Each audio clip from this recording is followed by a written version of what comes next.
Myrto from the Democracy and Culture Foundation. It is my absolute pleasure to introduce a group of wonderful friends to discuss the Democratic Odyssey in just a second.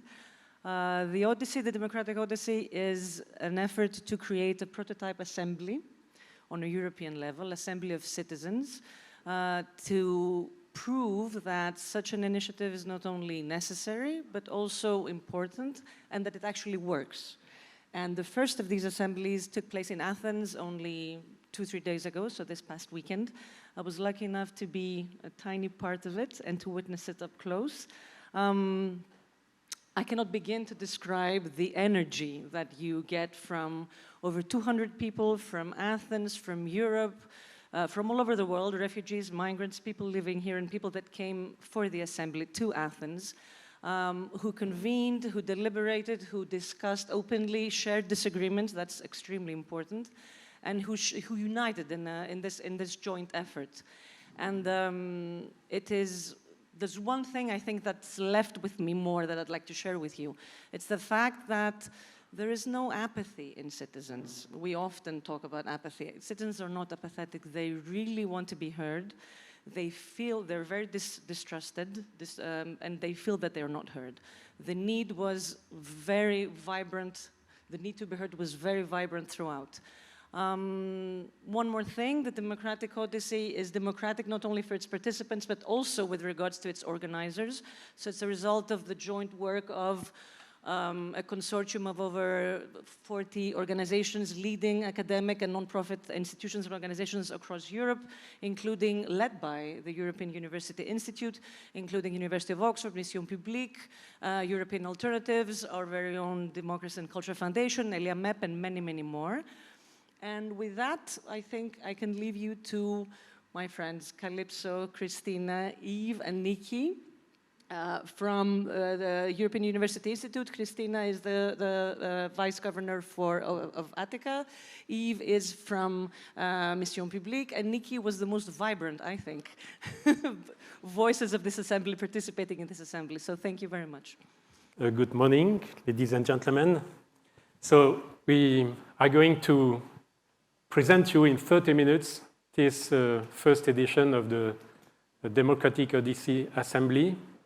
And to make sure that you keep the energy to follow us, I invite you to take 15 seconds to breathe deeply, to relax, to stand up if you need, because you've given a lot of attention to the previous talk, and it's important, like we would do if you were a citizen assembly, we would give you time to refocus and to relax. So please take 15 seconds for that, to relax. Yes, of course, we can do it too. We are stressed.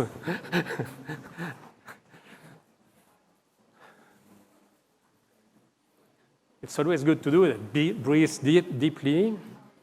If we had time, we would make heart. Thank you, Achilles. Thank you to all of you. Now you are focused. You are ready for those 30 minutes. We are talking of a moment of truth, moment of trust as well. And we all know in this room that politics is an incredibly complex thing. Shaping decision, taking decision, implementing decision is something extraordinarily complex. And letting think the citizens that it's easy and we have easy solutions to solve the big problem that we have ahead, like the parties like Mr. Bardella in France or in every country where in which we live, we have such politicians that think that solutions are easy, which is not the case. Those people mislead the citizen, and they fuel the mistrust between the citizens and the policy-making process. So what we are going to talk now is a process of citizen assembly that is there to reconnect citizens and decision makers, citizens and NGOs, citizens and citizens. We need to talk together, it's very important, and citizens and complexity. And the Democratic Odyssey Assembly is an example. There are many assemblies happening. I will come back later on this. And that kind of process is an extraordinary process that we are going to see with pictures and with the storytelling of this adventure. And you will see how it's possible to increase the trust and to give consideration to citizens and to give consideration to decision makers as well in that kind of process. So the first speaker here will be a citizen. We are all citizens, of course, in this room. But Niki, you were one of the members of this assembly. You arrived in the university where we hold the first meeting around 1 p.m. last Friday, and you've been through this adventure. So why did you decide to be part of the assembly? What brought you to that point where you said, I'm going to spend my weekend in this place. I don't know what will happen, but I decide to go. Yeah. Let us know. Hi, everyone. How are you doing? Great. So I'm Niki. I'm Nigerian. You can see it here, too. I'm Niki. I'm Nigerian. I'm born and raised here in Athens, Greece, this beautiful city. I just graduated this summer, so round of applause for me. So yeah, I just graduated this summer in international relations, and now I'm working at college here in Athens as a student affairs and diversity and inclusion assistant. So it's very interesting that you asked me this question, because my mom says that if you speak, you'll die. If you don't speak, you'll die. So pick and choose what you want. I personally choose to speak. And even though I'm very conscious of the poly-crisis that exists in Europe and everywhere, I've always longed for meeting people who are thought-provoking and are ready to transform that provocation to action. So when I was informed about this event by the president of the Ivorian community of Greece, I couldn't say no. It would be, because I'm gonna die anyway, so. So yeah, that's why I'm here. And that's why I was there, and it was amazing. So this adventure that lasted 3 days with Kalypso, who was, Kalypso, you are at the origin with some of the people here in the room from the Democracy and Culture Foundation. You are at the origin of this Odyssey. So with Niki, you're going to tell the story of this Odyssey. Absolutely, and what a story. It feels like a century ago and just now. We were there on Friday, starting a momentous journey that had been being prepared for months, actually a couple of years, because this is a very great innovation. And we started this journey with Niki, with Yves, with Christina, by closing our eyes. And I encouraged all of our members to close their eyes and imagine that they were boarding a ship to go through storms and winds and landscapes where there might be monsters and sirens, but the ship was not even finished to be built. Wow, would you guys do that? But they were very courageous and they did that. And this was the tip of the iceberg, but we didn't sink, we flew. And so we thought we would show you a few pictures, as Yves just said, because pictures are worth 1,000 words, and Myrto was saying, how do you convey the energy of it all? Well, we arrived on Friday in the great hall of the University of Athens, and our participants were arriving from everywhere, and indeed, being welcomed by our team. This was the moment when we were going to go from the I, me, Niki, just finishing her studies, to the we. We are constituting ourselves as an assembly. And indeed, we started debating in all sorts of ways, both metaphorical, how are we going to build the sails for this ship, and starting to think about how our stories really connect to the whole. So this was the first day. And it was a day where Niki spoke. You can recognize her, although she's from behind. And it was a day where we started to realize what this assembly is, because it's very original. It's an assembly that is transnational, with people coming from all over Europe. Inspired in that way by what the European Commission did with the European Parliament at the Conference on the Future of Europe and their panels, bringing people from all over. But it's also an assembly that is translocal. So since we were meeting in Athens, there were lots of Athenians. And this is very important for how we conceive of the interaction and what happens. Where should I point? I'm pointing in the wrong direction. So there's a complicated slide. You can see it on our wonderful digital platform. I will skip it. But it tells you all of the different pools of citizens who were there. Can someone tell me why I'm not pointing in the right direction? Which direction am I pointing? But can you make comments on that? So we... The slide, this is a slide which tells you that there were 8 different types of citizens, but I'm going to simplify it with the next slide. Transnational, translocal, even the absence, we thought a lot about them, but yes. That multiplicity of the composition allowed us to create a body system which brought together the locals, who could welcome in the great tradition of Greek hospitality, welcome those who were coming from abroad. And indeed, meet in smaller groups to support each other and start discussing their stories of how they lived through crisis as citizens across borders and coming from totally different backgrounds.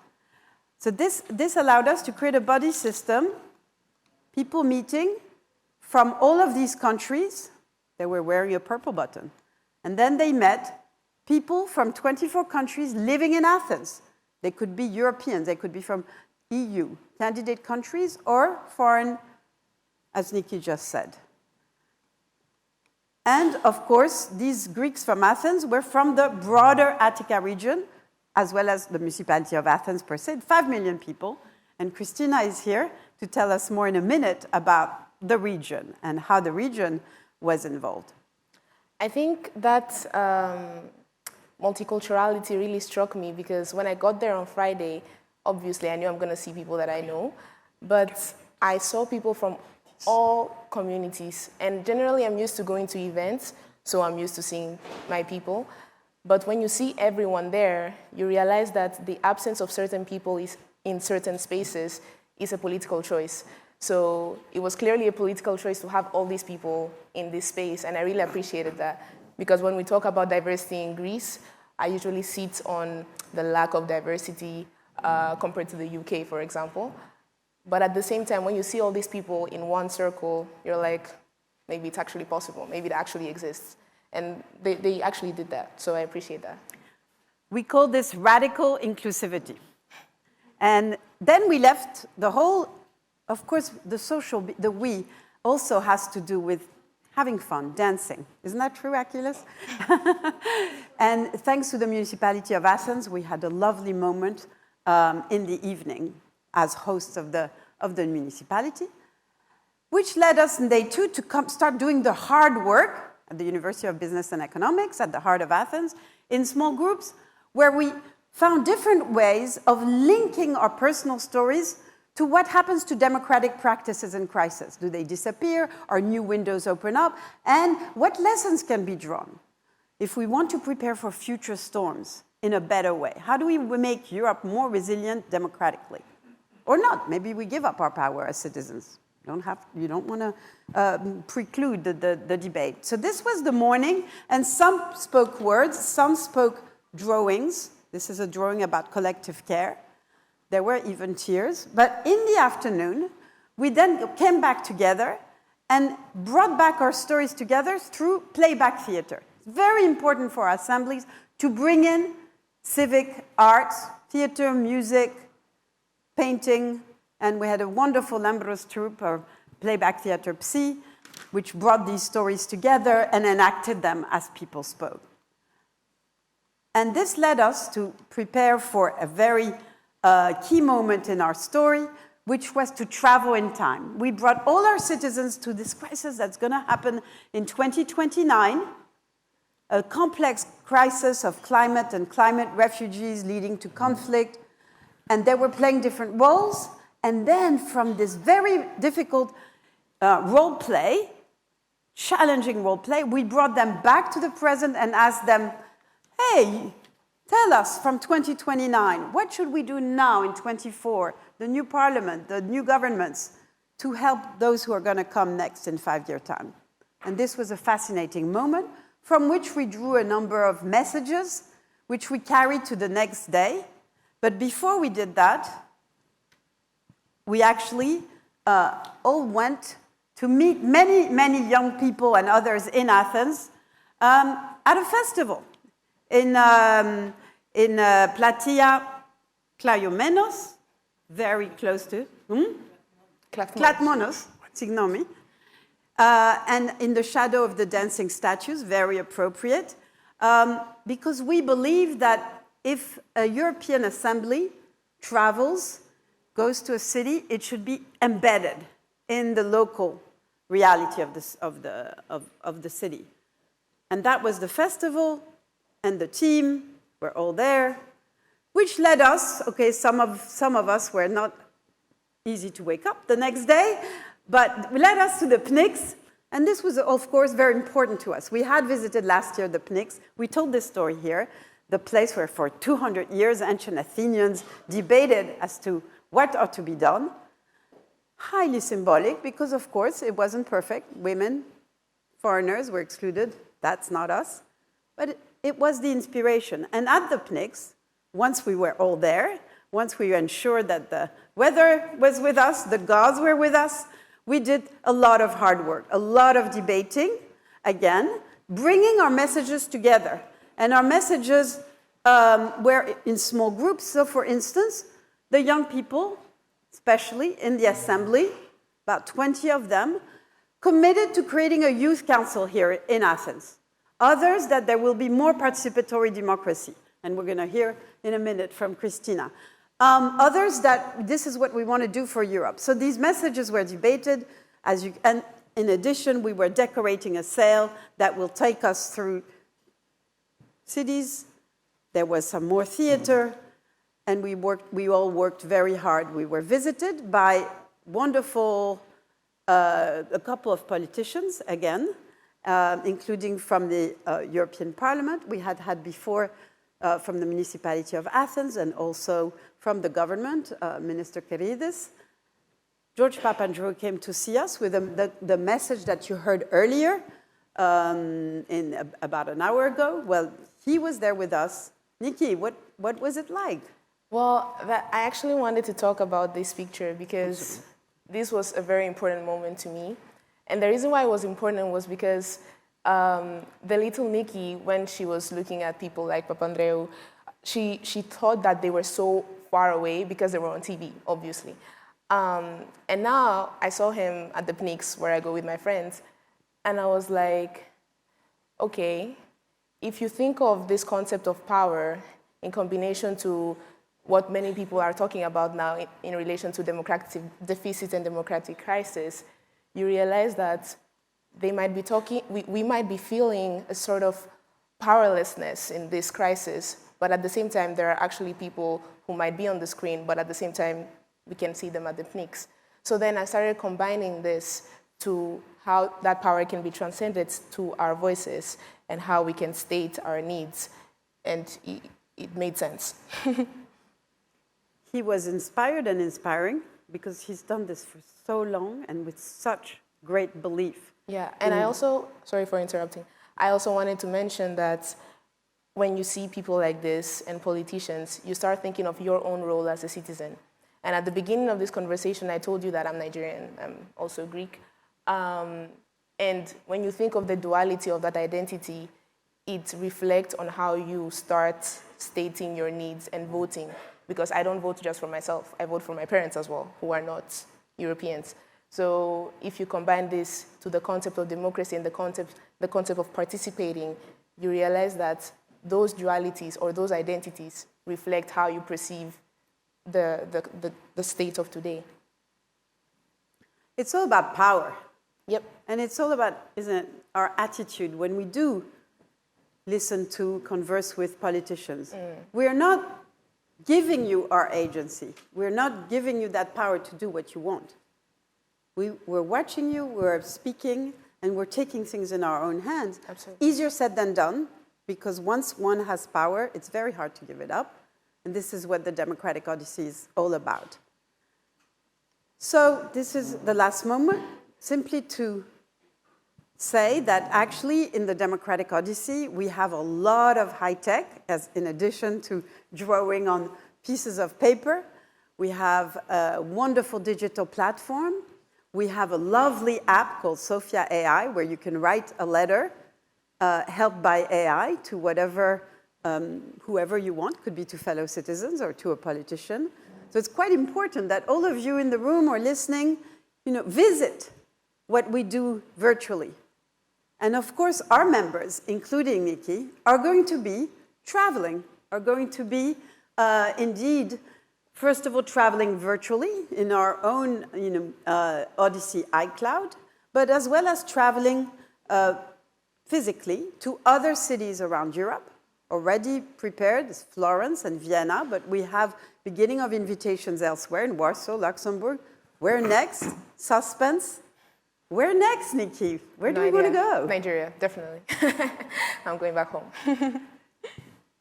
This was it. Thank you very much, Kalypso and Niki, for this presentation. So, in a few words, what is at stake in that kind of assemblies is that citizens take the time to enter into the question. So we don't measure an opinion on what should be done to address the next crisis in Europe, but they take time to meet, they take time to discover the difference, they take time to discuss, and they also take time to have fun together, because politics is also a matter of joy. Politics is not something boring or just mental. It's something that is embrace the holiness of everyone. Wholeness, sorry, not holiness. Sorry for my English. And so they discover this, and they take time to do that. And when they take time to do that, they enter into the complexity of what it means to take a position when we are 200 people, and they start to realize what it means when you are at the level of a city, a region, Europe with 450 million people. So there is something interesting. And they also bring, like you did, Niki, they bring their own life into the collective story. And so the recommendations and the visions that they build together is made of a lot of different walk of life. And the more diverse is the assembly, the more relevant is the assembly. It's not a question of representativeness, it's a question of diversity in the assembly. And so that's the question of what is the demos of the 21st century.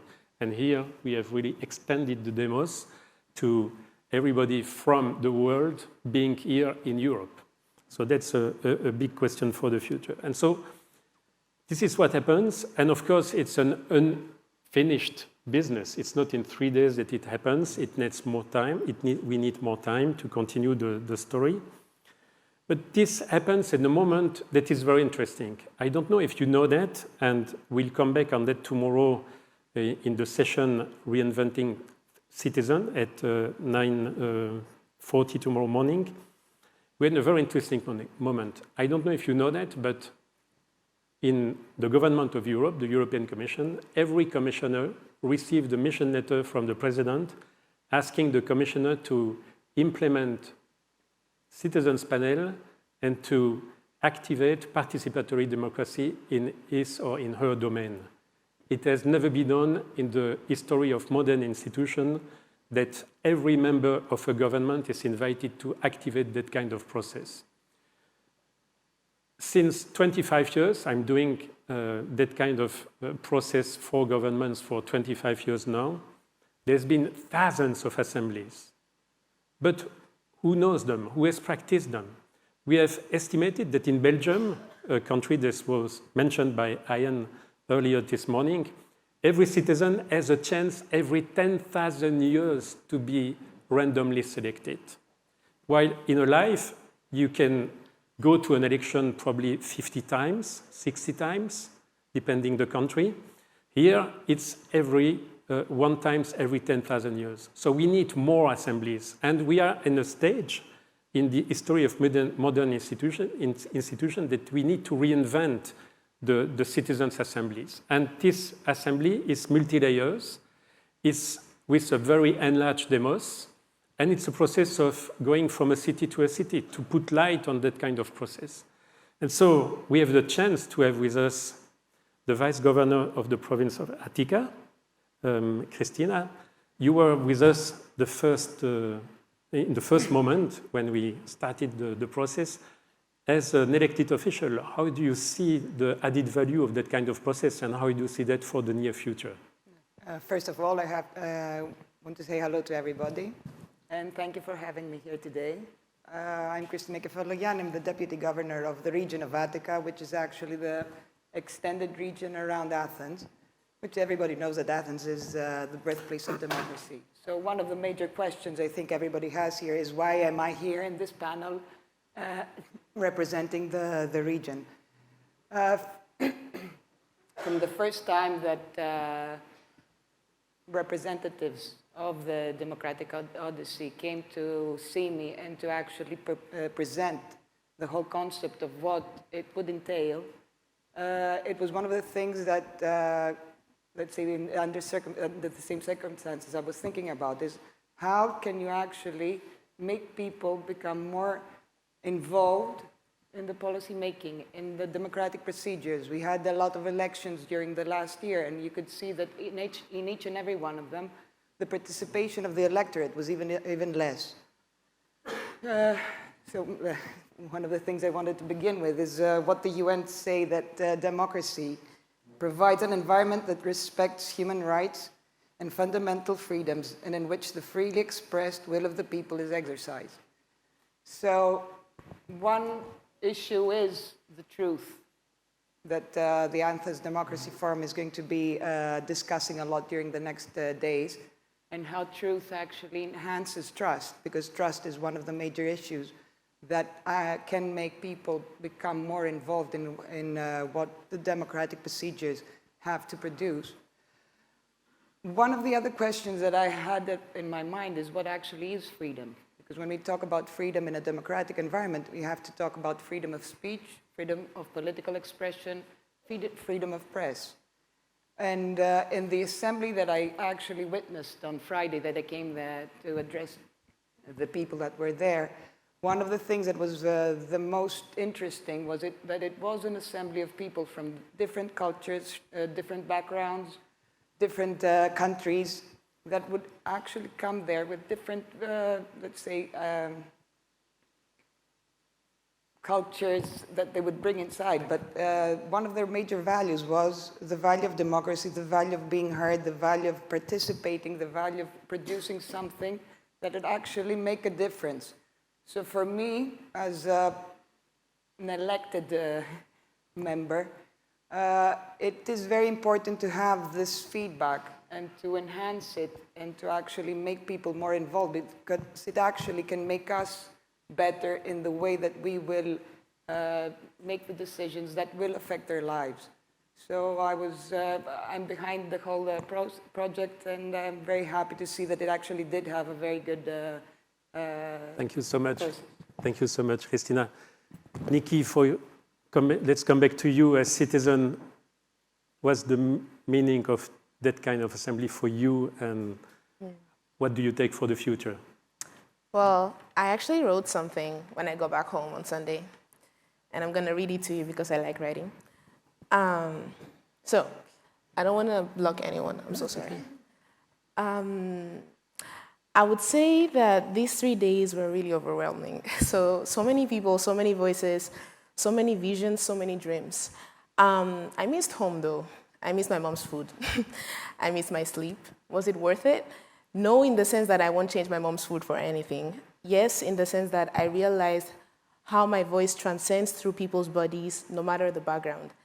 I realized that at the end of the day, a body meets another body, and the energies circulate through that connection. But at the same time, there is a point where you stay put. I've never heard the word democracy as many times as these 3 days. But maybe what resulted in me hearing this is because of the goal of the assembly, which is multiply the voices, multiply the faces, multiply the power. However, I realized that that power we're talking about is concentrated on certain faces, certain people. And in the name of that power, I say, to whom it may concern, I strongly believe in the self-determination of grounded power, a power that sees through the pain, that sees through the exclusion, that sees through the struggle to be heard, that sees through the anger and embraces the spirit of the will, embraces the wisdom, embraces the faith in change, and embraces the roots back home. Because at the end of the day, that's where our heart lies. Let's mention at this point that this route might seem straight, but it's cross-cultural, cross-boundary, cross-barrier. It's a pattern of routes that fight for the rights to be drawn on the map. And here we are, dressed in our formal suits and fancy shoes and cocktail nights, to say what? To hail on the birthplace of democracy, but also vent on its struggles and its hurdles. I might not be giving an answer on how I would summarize these 3 days, but I would say I've learned not to be scared to speak. I believe that my relationship with people from different corners of the world nurtures my groundness. My having rice and vegetable soup at home after the assembly and my having dinner at its buffet the night before reflect that ground I'm talking about. A ground that starts with jollof, continues with pasticcio, to top on kunefe, and ends with semo. A ground that starts with the beads of the Edo community, continues to the New Balance shoes, to top on koboloi, and ends with ashoke. What a grace. I'm excited for what the future holds for the assembly, because, as I always say, this is just the beginning. With respect and appreciation to us, thank you.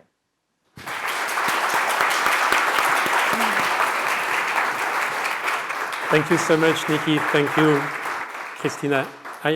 Having heard both of you, we now understand that decision makers are ready, citizens are ready, so we just need to push for larger scales demonstration that this can happen and give a chance to everyone at least once in his or lifetime to have the opportunity to take part of that kind of assemblies. I'm aware of the time. We only have 2 more minutes. Can I ask who in this room, not as in the role of facilitation or design, but who has been part as citizen to such assembly? 2, 3. In this room, who has voted? So you see the path that we need to do. We are out of time. I have only one question. Who among you, and it's good to say it if it is not the case, is not convinced with what we said? Please stand up and tell us why and where you stand. This is democracy. If there is only one person in the room that is not convinced, it's very important to listen to that person. Is there someone else? Yeah, good idea. Is there? No, it's not a good idea. I know. Yeah. Is there someone else that wants to take the floor? So that means that everybody except you has been convinced. So this is an achievement for us. So please, you have 30 seconds if you want to say something, Ian. I think it's a conversation for a different day. Okay. You asked a question. So if you want to know why, just go to Ian. Can I just say one thing? Of course. We have a number of mottos, and in fact, the citizens were asked to write them down and to negotiate about them. But perhaps the most important, too, is experimentation. This is an experiment, just like what is happening in Brussels with the institutions. It's an experiment because we're trying to marry electoral politics and citizen assembly, an assembly that would last forever, a permanent citizen assembly for Europe. How can we marry that? So it's an experiment. And the second word is dear to Yves and me, and it's imperfection. What we do is to be constantly improved and changed as a laboratory. We're imperfect, and that's cool. Thank you. To continue the conversation, as we need to close, we have in the room persons who were on board of this adventure. I will ask Ulrike to Camille, Constantin, to stand up. So if you want to talk more about this adventure, go to them. There is also, of course, Achilles, Kim, Myrto, you were on board. So if you want to talk about that, go to them.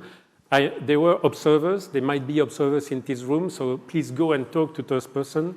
And thank you for your attention. There will be more tomorrow in that session on reinventing citizen, but don't wait tomorrow to talk about the importance of those assembly. And thank you to the Democracy and Culture Foundation for giving us the space to have this moment of presentation and to have the chance to do that experience. Thank you very much.